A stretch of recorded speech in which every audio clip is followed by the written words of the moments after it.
சினிமாவில் துணிச்சலாக நடிப்பவர்கள் அரசியலில் துணிச்சலாக செயல்பட மாட்டார்கள் என்ற சொல்லை உடைத்து காட்டியவர் கேப்டன் விஜயகாந்த்.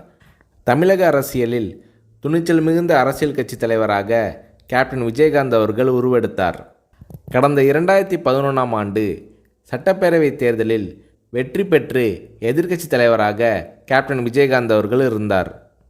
அப்போது தமிழ்நாட்டின் முதலமைச்சராக ஜெயலலிதா அவர்கள் இருந்தார்.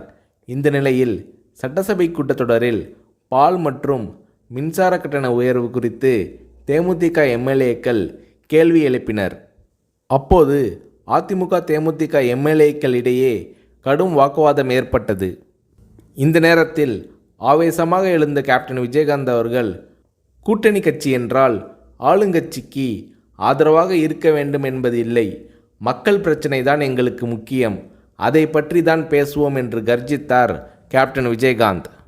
இந்த நேரத்தில் ஜெயலலிதா அவர்களும் கேப்டன் விஜயகாந்த் அவர்களும் மாறி மாறி கடும் விவாதத்தில் ஈடுபட்டனர். இது அன்றைய காலகட்டத்தில் பெரும் பரபரப்பாக பேசப்பட்டது.